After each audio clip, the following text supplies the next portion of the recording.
Seja bem-vindo ao podcast O Terceiro Setor no Divã. Esse é um veículo de comunicação que a Ana Carolina Carrenho, que está aqui ao meu lado, idealizou e gentilmente me convidou para participar. E eu aceitei porque ele nada mais é do que uma conversa que a gente sempre tem, uma troca de informações técnicas e jurídicas sobre o assunto que a gente resolveu gravar e permitir que você acompanhe essa discussão. A gente procura não fazer uma discussão muito técnica e procura trazer a você o terceiro setor mais mastigado para que você entenda as dificuldades jurídicas que estão inseridas dentro desse contexto. E hoje, Ana, a gente vai continuar a explorar um assunto que a gente sempre vem tratando, sempre tratou a vida inteira e provavelmente sempre trataremos daqui para frente, que são imunidades tributárias e um pouco de isenção tributária também. A gente já disse em outras oportunidades sobre as imunidades previstas na Constituição. Sim. E só a Constituição é o veículo legal e adequado para tratar de imunidade. Sim. E não isenção. Exato. Então a gente tem 3 imunidades lá no 150, no 155 e no 195. Esse 155 incluído agora pela reforma tributária, e a gente tem as isenções que são tratadas em leis diferentes da Constituição, em leis estaduais e municipais. Sim. E a gente já disse outras vezes também que dependendo da forma de trabalho da ONG, do que ela faz, etc., eventualmente ela pode não se enquadrar nos requisitos excepcionais da Constituição, mas pode se enquadrar em algum requisito de isenção. Exato. De uma lei estadual ou municipal. Exato. E a gente já falou outras vezes, eu queria te ouvir, sobre a dificuldade da gente convencer os entes políticos, as autoridades, a não exigirem requisitos além do que a Constituição prevê. Sim. A gente sempre fala que a imunidade do 156C, ela é até fácil de ser reconhecida, porque basicamente a entidade não pode distribuir patrimônio, tem que aplicar no país suas receitas e manter a escrituração contábil capaz de aferir a regularidade desses 2 requisitos anteriores. Exato. Se isso está no balanço, está num parecer de auditoria externa e o contador certifica que é assim, então, efetivamente, a entidade cumpre os requisitos da imunidade. Sim. Só que, na prática, a gente tem dificuldades porque prefeitos e governadores resolvem inserir outros requisitos além desses. Sim.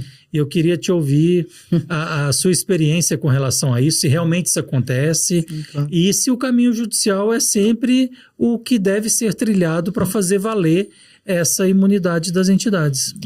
Bom, primeiramente, né, aproveitando um pouquinho daquilo que você falou, no começo, que esse é o podcast Terceiro Setor no Divã, porque a gente sempre teve conversas, pelo menos a gente, muito terapêuticas. Então, por isso que a gente, na verdade, tocou pra frente pra gente poder publicizar as nossas conversas.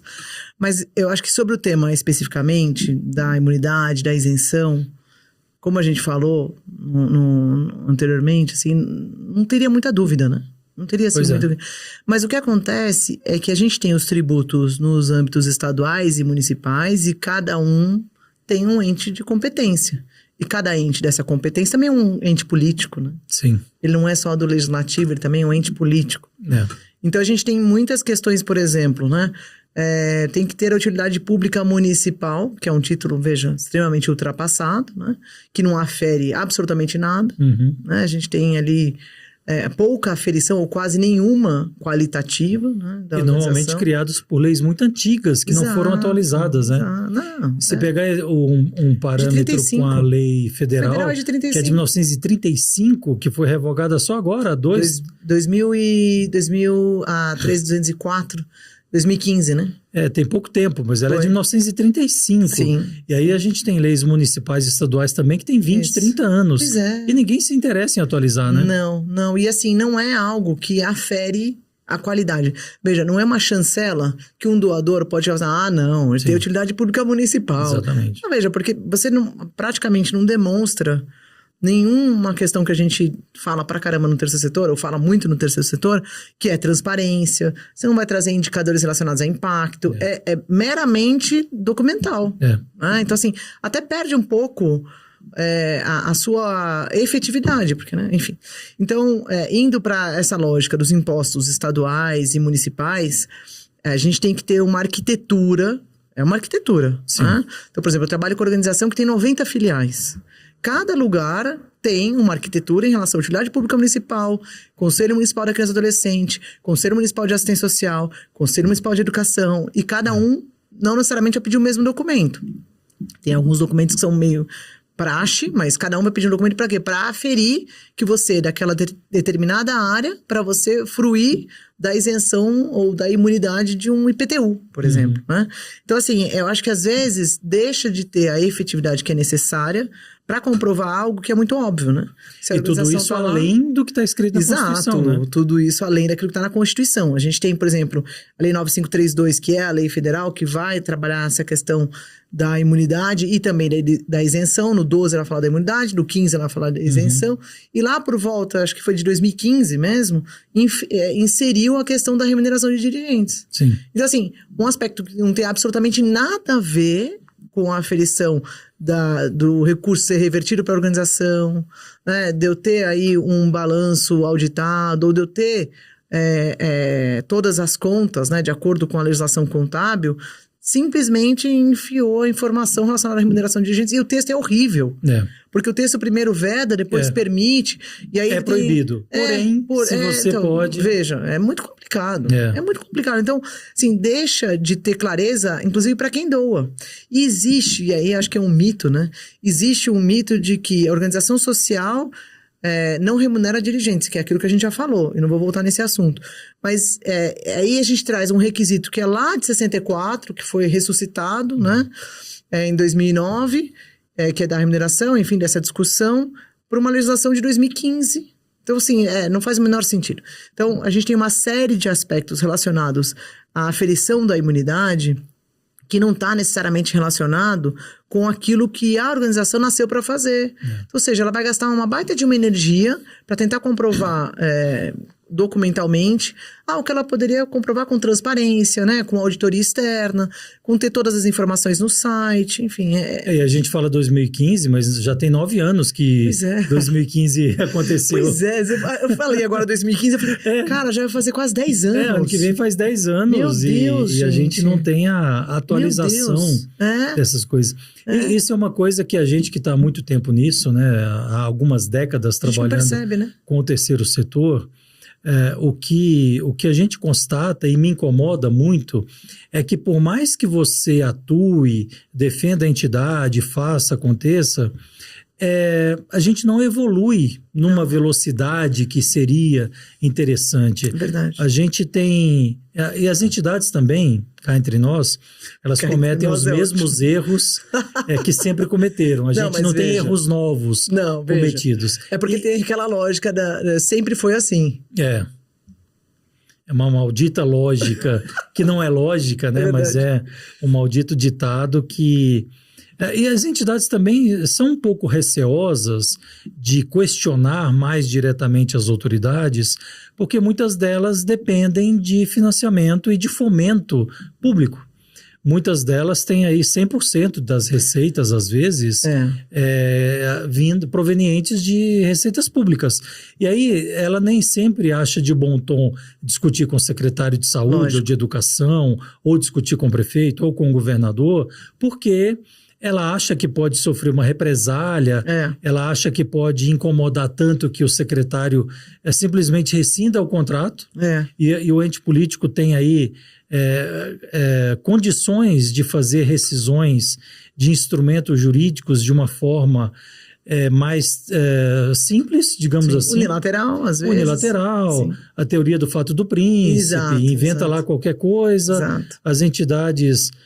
por mais que tentem cumprir todas as obrigações, dependendo do nível de organização dela, sempre vai passar uma ou outra coisa, o ente político vai pegar aquela deficiência e vai enfiar uma faca, torcer e depois jogar álcool para que isso transpareça. a gente tem muito ainda relacionamentos entre pessoas, representantes das ONGs com o poder público, que acabam influindo no cumprimento da burocracia. Isso a gente vai falar em algum outro momento. É verdade.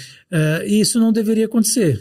Mas é claro que a gente sabe que acontece. Exato. A gente tem que criar alguma forma de diminuir esses riscos, mas que, por outro lado, também não pode deixar a coisa, nós que somos advogados, não pode deixar a coisa ser um mínimo de legalidade e documentalmente comprovada, né? Porque ainda vivemos num sistema legalista em que documentos são exigíveis e são eles que são analisados, né? E são os que dão segurança, né? E aí, só para também voltar num mito aí, a gente tem um mito na sociedade em geral, que as organizações dependem de recursos públicos, né? E não é bem por aí. As organizações que desenvolvem políticas públicas têm parcerias com a administração pública, mas elas não são a maioria, né? Então, acho só para a gente também ter uma clareza em relação a isso. Só para ilustrar o que você falou, a gente tem uma pesquisa, pelo menos em nível federal, não conheço estadual e municipal. A gente ainda não tem. Mas a gente tem uma pesquisa que 99% das entidades não tem parceria com o governo federal. Ou seja, 1% delas é que teriam. Então, realmente é um mito de que as ONGs dependem do poder público. Não pelo menos federal. A gente sabe que nos municípios, por exemplo, as políticas relacionadas a SEIs, né, que são as antigas creches, são desenvolvidas praticamente todas pelas organizações da sociedade civil. Os ILPIs são praticamente todas das organizações da sociedade civil. Aqui em São Paulo, se eu não me engano, de cada 10 creches municipais, 9 são gerenciadas por ONGs. Exato. Então, assim, tem algumas instâncias que são mais do que outras, mas é muito, vamos dizer, leviano. Às vezes a gente escuta, porque as organizações dependem de recursos... Não, calma, não é bem assim. E falando sobre recursos públicos, a gente tem legislações específicas para cada tipo de parceria. Exatamente. Então a gente tem a Lei 13.019, que vai falar sobre colaboração, fomento e acordo de cooperação. A lei em relação aos contratos de gestão, que é a lei das OS. A gente vai ter uma legislação específica em relação aos contratos também que são estaduais e assim também municipais, conforme a sua respectiva legislação. Outra legislação só para convênios. Sim, exato. Que apesar da lei de licitações. Da 3019 ter dito, né, que convênio não existe mais, na área da saúde eles ainda existem. Mas existe essa excepcionalidade na lei 13.019. Existe. Que os convênios, enfim, têm parceria com o SUS, até porque está na Constituição. Né? Mas há uma confusão realmente. Muita gente pega um pouco de cada lei e acaba misturando e por isso que não utilizam profissionais especializados na área e acabam misturando e aí não vai dar certo lá no fim, né? Ainda mais quando entra subvenção e emenda parlamentar. Aí a coisa piora mesmo, para a pessoa entender como é que ela vai prestar contas. E além da nossa área, que é jurídica, você também tem a contabilidade, que é extremamente importante. E na verdade ela é tão importante porque se ela não estiver adequada de acordo com as normas brasileiras de contabilidade, com as resoluções do Conselho Federal de Contabilidade, nós advogados ficamos meio de mãos atadas para defender a entidade se a contabilidade não foi feita de forma adequada. É totalmente verdade. Você vê as organizações que têm atividade de sustentabilidade ou atividade meio que não é de uma forma apropriada contabilizada. Então é muito complicado, porque a gente tem que fazer uma orientação que não é jurídica, mas é fiscal, né? Para uma adequação dessa atividade meio, para evitar que haja aí infrações ou autuações. Mas em relação às parcerias, acho que é importante falar um pouquinho mais, né? E infelizmente a gente já teve casos de entidades que foram autuadas e foram condenadas a devolver dinheiro para o erário porque não conseguiu prestar contas de forma adequada, e a gente foi ver a contabilidade, ela estava errada, ela estava mal feita, ela estava incompleta, ela não seguia as normas do Conselho Federal de Contabilidade porque o contador não era da área, ele fazia contabilidade de posto de gasolina e achava que era a mesma coisa. E tem normas específicas, né? Você tem a ITG 2002, que tem que ser respeitada para entidades sem fins lucrativos, mas nem todo mundo conhece. Mas o que eu acho que em relação às parcerias, voltando um pouco nessas questões do contrato de gestão ou mesmo colaboração e fomento, uma das coisas que eu sempre falo a prestação de contas começa no planejamento. Sim. Porque, assim, o que acontece? A organização sonha algum projeto, ou já tem algum projeto, e aí, eventualmente, registra num fundo, ou, assim, tem uma parceria com a administração pública no que diz respeito a um SEI, por exemplo, e, por vezes, deixa a prestação de contas para o final. Quando, na verdade, ela tem que fazer a prestação de contas de forma diária. E por que a gente fala sobre isso, né? E por que, enfim, às vezes parece ser tão chato falar isso tantas vezes? Porque não adianta depois, no final, falar com o gestor da parceria da prefeitura, olha, tal coisa está correta, porque mesmo que ele fale que está correta, depois no Tribunal de Contas no Estado, pode ser que seja diferente. Exatamente. E a gente já acompanha, e a gente vê muita questão de prestação de contas, enfim, glosas também, e prestações de contas que são indeferidas. A gente tem devolução de valores, assim, de 5 anos atrás, em função dessa conversa, vamos dizer, oficiosa, não é uma coisa... exatamente. Totalmente informal, o gestor da parceria, sem nenhum tipo de formalização, que foi aquilo que você falou no começo. Não tem um ofício, assim, não tem um e-mail com cópia para todo mundo, né? Então, assim, fica difícil também a gente defender depois, né? Fica. E aí é mais um aspecto da ONG atuar sem assessoria de profissionais especializados. Claro. Porque você tem resoluções do Tribunal de Contas dos estados que normatizam a forma de repasse para o terceiro setor, que normatiza formulários que devem ser preenchidos, Exato. que normatiza a prestação de contas. E a prestação de contas, você tem razão, é um calcanhar de Aquiles a prestação. Pois é. A entidade que em algum momento resolve, chega lá em dezembro e fala, agora vamos prestar contas desse ano. Isso. Ela está fadada a fazer muita coisa errada. A prestação de contas, você tem toda a razão de comentar que ela é feita no planejamento. Exato. E depois diariamente, semanalmente e mensalmente. Exato. Você tem que fechar o dia, fechar a semana, fechar o mês, de forma com que toda aquela receita bata com as despesas. Sim. E ter a preocupação de que os documentos que comprovam aqueles números estejam alinhados, organizados cronologicamente, tudo bonitinho, porque por mais chato e burocrático que seja isso, ainda no Brasil, nesse sistema legalista, é isso que vai provar que a sua entidade é cumpridora das regras legais ou não. E o uso devido do recurso, né? Então, por exemplo, a gente tem ainda algumas organizações que migram de uma conta bancária para outra, né? Ou não devolve o recurso no final do exercício. Por acharem que elas são titulares de todas as contas, entendeu? Elas podem fazer a movimentação de fluxo de caixa ao seu bel prazer. Não pode. Mas não pode. Isso é vedado, né? Só que nem sempre o gestor que tem um outro pensamento de fluxo de caixa, de manter a entidade sadia, ele vai fazendo. Sim. Mas isso não pode. E é interessante que o gestor da parceria, que é da administração pública, ele só tem o olhar da administração pública. Então, ele olha e ele avalia como gestor público. Ele não vai olhar e vai avaliar como gestor da organização. Então, você perguntar ou trazer ali alguma solução que venha necessariamente do gestor público, não vai ter efeito, às vezes, prático. E às vezes ela é até conflitante com a forma de gerir a entidade. Exato. E quem sabe o que a entidade tem que fazer é o gestor da entidade. Exato. Que, como você bem disse, o gestor público está interessado em fazer o dele. Exato. A entidade tem que estar interessada em fazer o dela. E essa parceria tem que acontecer para que os dois façam cumpram as suas competências de forma correta.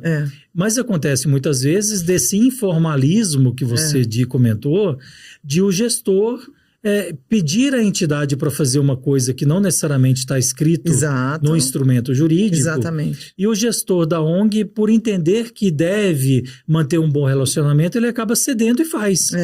E lá na frente ele vai ter muito problema com isso, até para devolver dinheiro ao erário. Às vezes ele se sente um pouco coagido, né? Mas ele pediu para colocar... A gente teve muita situação assim na pandemia. Se eu não fizer, talvez isso prejudique a renovação do instrumento. E quando é atividade continuada, é mais difícil, né, de você ter esse jogo de cintura.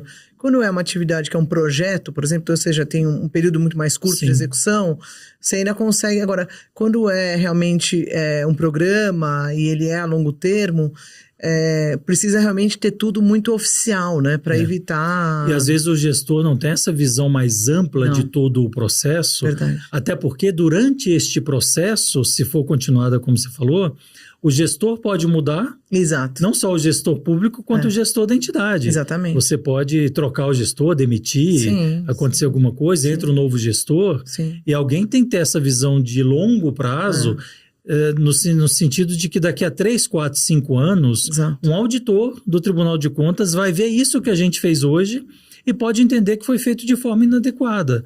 E retroagir no tempo, Nossa, nem fale. buscando documento ou buscando Sim. as pessoas. Sim. Sim. Não, a gente tem impossível. casos assim do Tribunal de Contas, não é nem de São Paulo, mas de outro Tribunal de Contas, informando que é a partir da data da ciência, que não tem o prazo prescricional de 5 anos.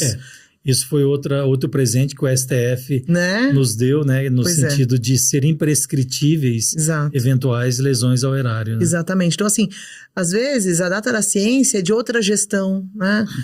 De outro grupo que está compondo ali o conselho. Você não consegue achar as pessoas, você não consegue entender o que aconteceu no passado, porque há 10 anos atrás... Não, e a pessoa pode ter sido demitida e ter ficado com raiva e ela não quer ajudar. Também tem isso. Também tem isso. Também tem isso. Voltando naquela história da prestação de contas, já aconteceu comigo e também com você, da ONG realizar o serviço a que ela se propôs de uma forma muito bem feita. Isso. Atingir o objetivo, atender as pessoas, produzir um trabalho realmente interessante. Mas por falta de documento, aquele trabalho lindo acaba sendo maculado e às vezes até punido por falta dos malditos documentos que não foram criados à época própria. E não tem como 3 anos depois você criar um documento com data retroativa. A gente teve várias situações dessas e uma das coisas que eu costumo dizer é relatório de atividades, e às vezes parece ser meio cruel isso, mas relatório de atividades não é álbum de fotografia. Né? É um relatório onde a gente... Muitos. Eu também, tô acostumada. Eu até, assim, enfim, acho que faz parte. Faz parte. Mas a gente tem que ter um foco... ilustrativa, lógico, lógico. Mas assim, você só junta a foto... Não, peraí, não é bem... Não, e é interessante... objetivo. E é interessante porque aquela foto, ela nem tem data. Não ela tem pode informação. ter sido de 5 anos atrás. Não tem uma informação. Por que tem aquela reunião de pessoas? Foi feita uma oficina, não foi? Qual Lista foi o de resultado? presença. Então assim, você precisa ter mecanismos, e isso é uma das questões que eu acho que o terceiro setor precisa melhorar, é desenvolver indicadores. A gente precisa ter indicador, então a gente tem o nosso indicador, a gente demonstra, fala, a gente alcançou, ou a gente por pouco não alcançou, mas assim, precisa ter uma diretriz. Até porque você tem que justificar caso não alcance, né? Exatamente. Então, o não pode acontecer. Mas por que não aconteceu? Porque deu baita de um pé d'água lá no dia, não deu para acontecer o evento, por exemplo, né? Mas a gente teve que contratar a equipe e tava lá a equipe de som, eu gastei o dinheiro, né? Então, assim, como é que eu justifico, né? Então, assim, tem vários tipos de questões que são muito mais práticas, que se as organizações não se munirem da realidade, que é o princípio da verdade real, né? Que a gente usa bastante em Tribunal de Contas, vai ficar difícil pra gente. E aí, acaba a judicialização. E na judicialização, a discussão é outra, né? Desvio de finalidade, né? Improbidade administrativa. Aí que eu entrar, improbidade administrativa, a responsabilidade dos dirigentes. Proibição de contratação com o poder público. Exato. Você vai ter um carimbo lá de falta de probidade. E ir para o judiciário é mais caro, né? Então, assim, por que não fazer um trabalho preventivo, né? Fazer um trabalho de planejamento de parcerias, que é o que a gente normalmente... Enfim, a gente tenta semear, mas é difícil. A gente tem uma barreira cultural aí, né, que justifica isso. Também. Aqui no Brasil, essa cultura de prevenção, ela sempre vem carregada de um pensamento de custo. É verdade. Eu não tenho dinheiro nem para comprar as coisas para creche, eu não vou gastar com assessoria contábil, assessoria jurídica e tal, porque está me faltando dinheiro para aplicar na minha atividade. Sim. E tudo bem, pode até acontecer isso, só que é uma visão míope e a pessoa que pensa dessa forma, ela está dando um tiro no próprio pé, porque nem sempre ela é tão orientada no sentido de observar todos os detalhes, porque ela não é da área, porque ela não tem expertise, ela não tem experiência, e aquela economia que ele fez aqui naquele dia a dia, lá na frente pode contaminar todo o serviço que ele fez, ele ser condenado a devolver o valor inteiro. É uma economia inútil. É uma economia boba, mas é cultural. Sim. O brasileiro, normalmente, ele procura advogado quando recebe a citação de um processo. Olha, temos aqui 10 dias para esclarecer ou prestar contas ou identificar o que a gente fez e tal. E aí você tem 10 dias para explicar 5 anos, às vezes. É verdade, mas é bem isso. Final do ano, por exemplo. A gente tem no final do ano sempre acontece, a gente tem vários, assim, problemas de prestação de contas que você tem que fechar até o dia 31. E aí não tem documentação dos 5 anos atrás. Mas a gente vai, enfim, trabalhar junto, a gente vai construir junto, mas assim, é um final de ano estressante. As pessoas acham que advogado não trabalha no final do ano. Eu, pelo menos lá no escritório, a gente sempre tem demanda de final do ano. É igual o telefonema de sexta-feira, 6 horas da tarde. Sempre vai acontecer, né? Então, acho que é alguma coisa que é inexorável para nós, assim. Mas como mensagem, talvez, dessa nossa conversa, que começou de um jeito e foi para outro lado, mas eu acho que é por isso que é interessante também, que a gente não segue uma pauta... muito tem rígida, até uma né? pauta pré-definida. Não, pauta a gente tem, mas não é rígida. Tem uma pauta que a gente tem, mas não segue muito. Exato, mas tudo tem, bem. Tá bonitinha a pauta. Mas a mensagem que a gente quer dar, e a gente já falou disso em vários outros em momentos em que a gente conversou e disponibilizou aí no YouTube, é a necessidade de um planejamento que inclui não só a parte administrativa, mas contábil, jurídica, psicológica, de assistência social, enfim, técnica para a área de atuação da entidade. Exato. Um cuidado e uma responsabilidade com a prestação de contas desde antes do início da atividade, passando pela execução dessa prestação de contas de forma quase concomitante com a execução do trabalho, com fechamento diário, semanal, mensal. Tem que ser rigoroso, não tem jeito. Para que depois, se você for intimado a prestar contas, você não tenha que buscar no seu arquivo coisas de 2, 3, 4 anos atrás, e provavelmente você não vai achar, porque nós também não temos esse cuidado todo de guardar as coisas, de manter. Às vezes o arquivo é na casa do presidente, é na casa de um diretor, aí ele teve uma briga, saiu, ele pôs fogo na documentação. Então, enfim, eu já tive casos assim. Eu sei. E a documentação era muito boa, só que ela foi queimada. Não adiantou muito. Ou seja, não existe documentação e a entidade acaba tendo que pagar por esses acontecimentos que ocorrem e que deveriam ser tratados com um pouco mais de profissionalismo. Cuidado, né? Um pouco mais de carinho também, né? E aí, a gente tem mais de 800 mil, são 815 mil entidades no país, né? E é claro que no meio desse monte de entidade, a gente tem aquelas muito comprometidas com tudo isso que a gente está falando. Exato. E tem aquelas que são zero comprometimento com tudo isso que a gente está falando. É verdade. E que às vezes surgem para nós e é quase inacreditável com que tudo, ainda exista, com né? que o que a gente fala sempre em 2024, uma entidade apareça com uma desorganização que você fala, olha, eu nunca posso dizer que eu já vi de tudo na vida, porque eu não vi. Exato. A gente sempre pode se surpreender. Teve uma entidade recente que me procurou, que ela tinha grandes patrocinadores na área da cultura e que já eram patrocinadoras há um certo tempo. E a entidade, um outro patrocinador pediu uma determinada situação, e a entidade me procurou para ajudar a construir aquilo. E quando eu pedi livro razão, livro diário, normal. Contabilidade, balanço, não sei o que, a entidade falou, não, nós constituímos essa entidade há 1 ano e meio, existiam pessoas que tinham ligações com essas empresas, que convenceram essas empresas a apoiarem a entidade por conta de relacionamentos e tal, mas a gente não tem nada formal. Oi? Como assim? Não tem nada formal. Não tem um estatuto? Alguém minutou um estatuto em algum momento, deixou para lá, não levou para registro, tal, não sei o quê. Não tem CNPJ. Enfim, alguns sim. Ou seja, é um movimento social. Um movimento social despersonalizado, mas que por conta de contatos de networking, que também é um outro aspecto de tudo isso, a entidade recebeu dinheiro. Entendi. E certamente... Mas uma pessoa física, né? E certamente foram ultrapassados e descumpridas regras de compliance dessas grandes empresas que a gente às vezes vê acontecer, mas por conta disso. Mas enfim, aí a gente está enveredando para um incremento do nosso exemplo de uma forma muito ampla e que o tempo não vai nos permitir tratar de todos esses assuntos. Verdade, tá bom. Então, do arrazoado aqui, dessa fala nossa, é justamente a preocupação com prestação de contas que começa desde o começo do projeto. Exatamente. Eu acho que é mais ou menos por aí, tá certo? Exatamente. Bom, fique conosco, voltaremos em algum momento. Você pode aqui no YouTube acompanhar os outros episódios que vamos disponibilizando à medida que eles são sendo gravados. Mas fique conosco e até uma próxima oportunidade.